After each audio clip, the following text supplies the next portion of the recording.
Bienvenue à vous. Pour cette nouvelle étape, nous allons regarder le 6e jour de ce premier chapitre de la Genèse qui évoque tout particulièrement la création de l'homme. Et donc tout de suite, ce que nous pouvons remarquer dès que l'on arrive à l'homme, c'est que la manière de présenter les choses change. Jusqu'à présent, nous avions une parole de Dieu. Dieu dit que la lumière soit, et la lumière fut, ou bien Dieu dit qu'il y a un firmament au milieu des eaux, Dieu fit le firmament, et il en fut ainsi. Dieu dit que la terre verdisse de verdure, et il en fut ainsi. Mais lorsque l'on arrive à l'homme, nous n'avons pas dans le texte « Dieu dit que l'homme soit, et il en fut ainsi ». Avant de créer l'homme, nous avons cette parole « Dieu dit, faisons l'homme à notre image, comme notre ressemblance, et qu'il domine sur les poissons de la mer, sur les oiseaux du ciel, les bestiaux, etc. etc. » Notre auteur nous entraîne donc jusqu'au plus profond du cœur de Dieu. Avant de créer l'homme, Dieu le rêve, Dieu le désire, Dieu le veut, Dieu en fait le projet. Autrement dit, chaque homme sur cette terre est né du plus profond du cœur de Dieu, d'un désir de Dieu qui voulait qu'il soit, et il fut. Donc cela souligne l'importance de l'homme au regard de Dieu, son incomparable valeur. Et puis, dans les réalités précédentes, nous avions presque toujours Dieu fit, le verbe faire, tandis que lorsque l'on arrive pour l'homme, un nouveau verbe intervient. Dieu ne fait pas l'homme, il le crée. Et ce verbe en hébreu vara n'a qu'un seul sujet dans toute la Bible, c'est Dieu. Autrement dit, Dieu seul est créateur. Nous ne sommes que des, on pourrait dire, transformateurs. Dieu seul est créateur. Et ce verbe créer, dans ce premier chapitre de la Genèse, il intervient 7 fois. Nous l'avons au tout début, au chapitre 1er, verset 1, au commencement, Dieu créa le ciel et la terre.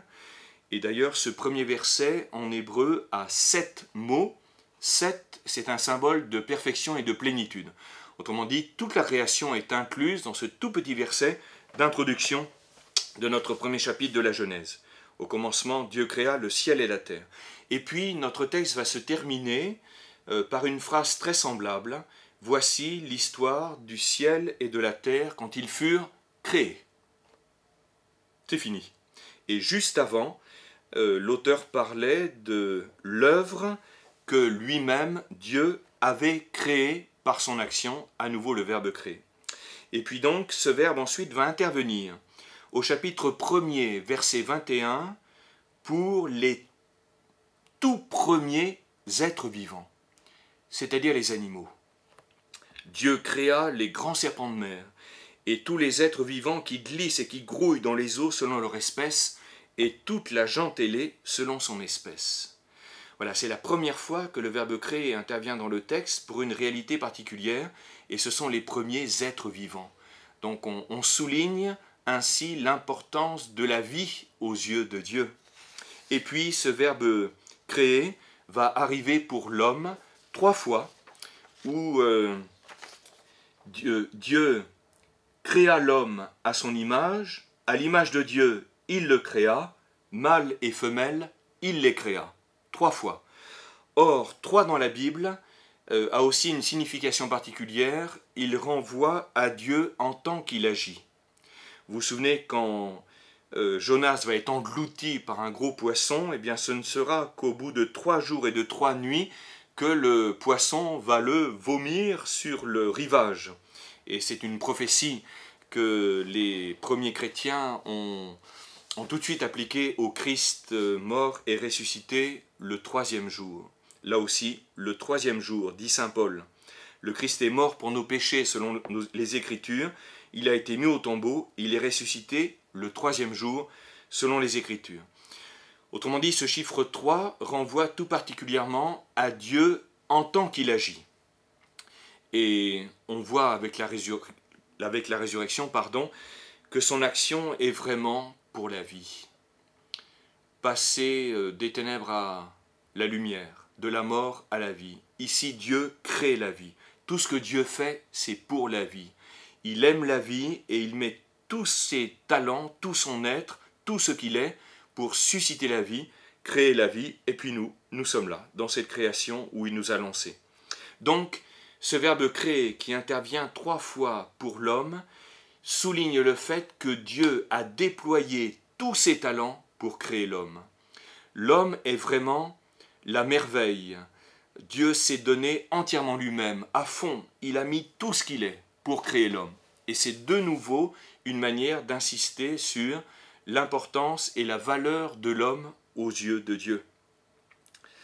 Et puis bien sûr, l'homme est la seule créature qui soit à son image de ressemblance. On le reverra, le mot image qui d'ailleurs n'intervient aussi 3 fois dans notre texte.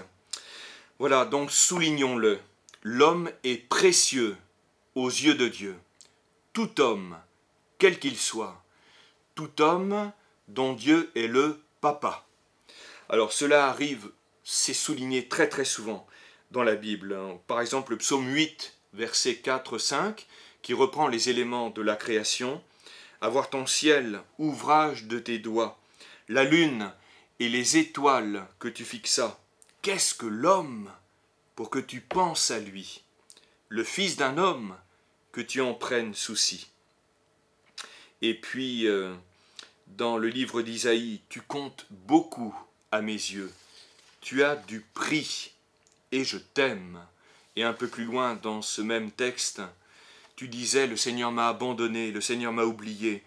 Une femme peut-elle oublier son nourrisson, ne plus avoir de tendresse pour le fils de ses entrailles? Même si elle l'oubliait, moi je ne t'oublierai jamais. Voilà, donc, valeur de tout homme aux yeux de Dieu. Tu as du prix à mes yeux et je t'aime. Un prix infini. Et puis, dès que Dieu crée l'homme, il le bénit. Alors, ce verbe bénir intervient aussi 3 fois dans ce texte de la Genèse. Et la première bénédiction qu'on y rencontre, c'est justement lors de la création des animaux, où on voit que Dieu les bénit en disant. Autrement dit, on perçoit tout de suite que cette bénédiction va être un cadeau de Dieu tout particulier pour la vie, pour que la vie puisse se développer, s'épanouir, être pleinement elle-même.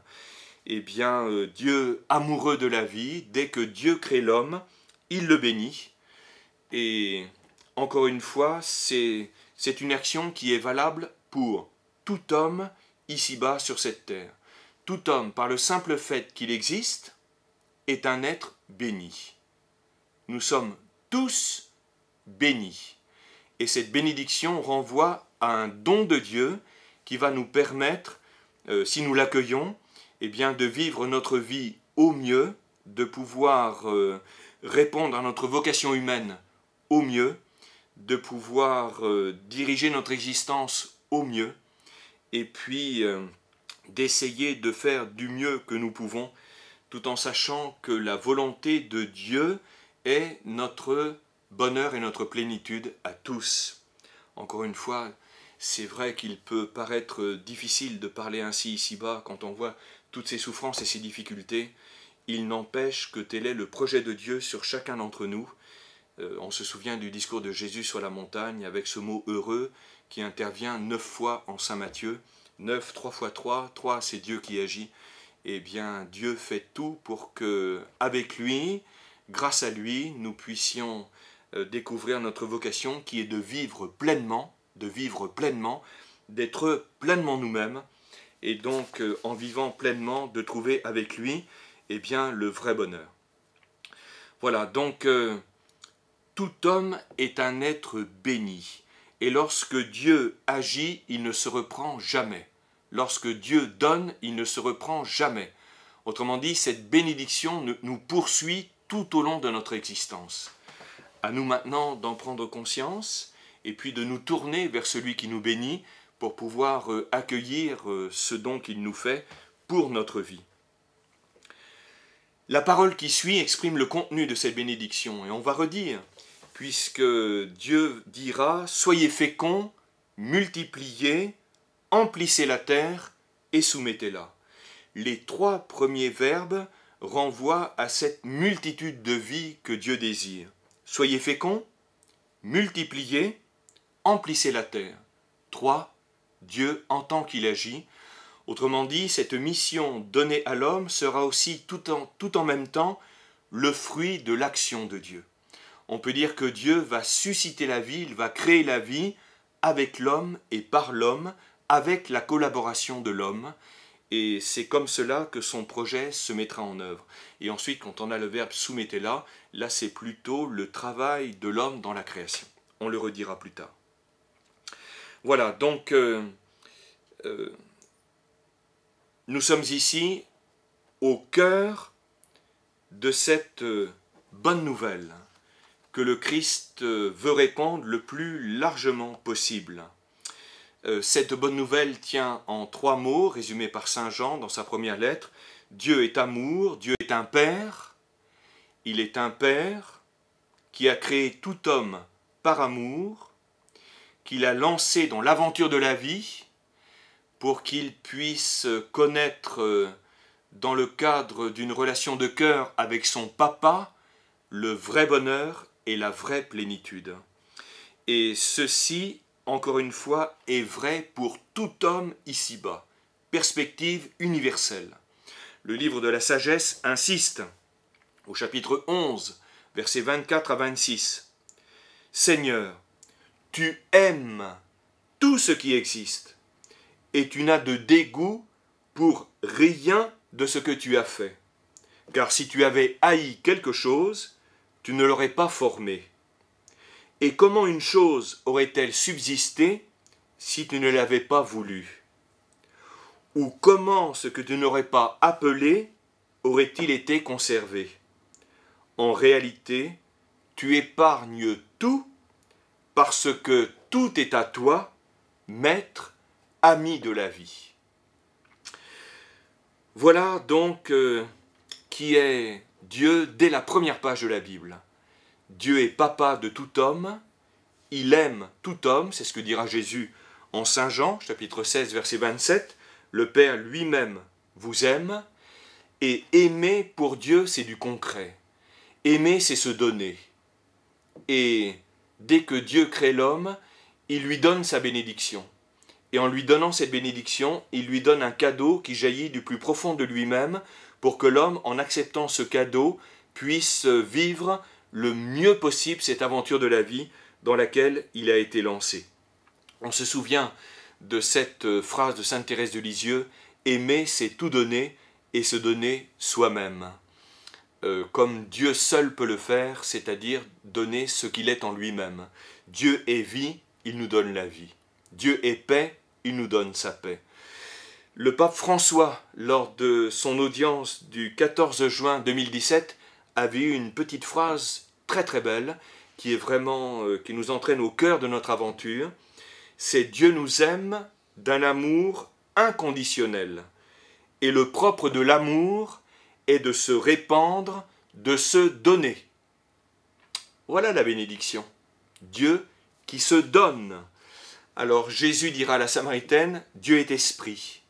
Dans la Bible, très souvent, nous avons Dieu est saint. Alors quand Dieu se donne, il nous donne ce qu'il est en lui-même, il est esprit, il est saint, il donne l'Esprit Saint. Voilà cette bénédiction qui rejoint le cœur de tout homme sur cette terre, ici-bas. Le Verbe est la lumière véritable qui éclaire tout homme, disait saint Jean. Et Dieu est lumière. Vous voyez, on retrouve à travers cette image que si Dieu est lumière, et que si sa lumière éclaire tout homme, cela veut dire qu'il donne sa lumière à tout homme, c'est-à-dire qu'il donne ce qu'il est à tout homme. Et vous vous souvenez cette phrase de saint Matthieu que nous avons déjà citée précédemment, au chapitre 5, verset 45, eh bien, il fait lever son soleil sur les bons et sur les méchants, et il fait tomber la pluie sur les justes et sur les injustes. Autrement dit, Dieu aime tout homme. Quoi que nous fassions, quoi que nous disions, rien n'enlèvera le fait que Dieu est le papa de tout homme et que chaque homme créé à son image et ressemblance, eh bien, est son enfant. Nous l'avions dit précédemment, image et ressemblance, une expression caractéristique dans le livre de la Genèse de la relation père-fils. Eh bien, si, dit saint Paul, le fruit de l'esprit est amour, joie, paix, dans la lettre aux Galates au chapitre 5, verset 25, eh bien, ce que les anges diront au moment de la naissance de Jésus dans l'évangile de Luc, et je vous la cite selon la traduction de saint Jérôme, donc en latin, voilà ce qu'il disait, Gloria in altissimis Deo et in terra pax in hominibus bone voluntatis. Hominibus bone voluntatis. Gloire à Dieu au plus haut des cieux et paix sur la terre aux hommes qui l'aiment. Aux hommes de bonne volonté, pardon. Nous on a l'habitude. Aux hommes qui l'aiment, saint Jérôme avait traduit les hommes de bonne volonté. Et c'est vraiment cette traduction du 5e siècle qui a servi de base pour l'Église quasiment jusqu'au Concile Vatican II.